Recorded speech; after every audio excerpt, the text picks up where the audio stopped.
एक राजा ने अपने सैनिकों को सड़क के बीच में एक बड़ी चट्टान रखने के लिए कहा।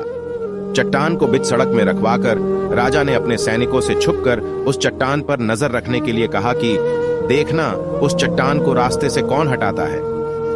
लोग उस जगह पर आते रहे और जाते रहे, लेकिन किसी ने भी उस चट्टान को रास्ते से हटाने की कोशिश नहीं की।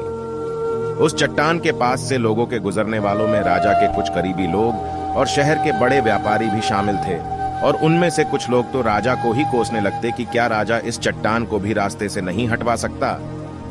लेकिन किसी ने भी उस चट्टान को रास्ते से हटाने का प्रयास नहीं किया। ऐसा काफी दिनों तक चलता रहा। एक दिन एक किसान अपनी सब्जियों के साथ उधर से गुजर रहा था। उसने चट्टान को रास्ते में पड़े देखा और सोचा कि सबको इस चट्टान की वजह से कितनी तकलीफ हो रही है। उसने अपनी मजबूत लाठी से उस चट्टान को एक तरफ धकेलने की कोशिश शुरू कर दी। काफी कोशिश के बाद वह उसे सड़क से हटाने में कामयाब हो गया। चट्टान रास्ते से हटाने के बाद किसान अपनी सब्जियों को उठाकर जाने ही वाला था।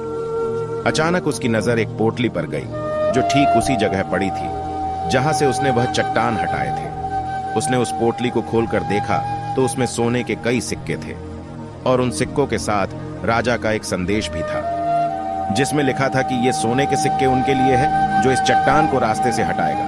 दोस्तों, बिल्कुल ठीक इसी तरह हम सबके लाइफ में भी कई परेशानियां आती है। कुछ लोग उन परेशानियों से बचकर निकल जाते हैं और कुछ रास्ता बदल देते हैं, और चंद लोग ठान लेते हैं उन परेशानियों का हल निकाल लेने की, और ऐसे ही लोग मुश्किलों में संभावनाएं और संभावनाओं में छिपे अवसर खोज लेते हैं। मजबूत इरादे और नेक दिल के साथ किए गए कोशिशों के परिणाम हमेशा ही अच्छे आते हैं। इसीलिए जीवन के परेशानियों से घबराओ मत, बल्कि उन परेशानियों को हल करने की कोशिश करते हुए जीवन सफर में आगे बढ़ते रहो।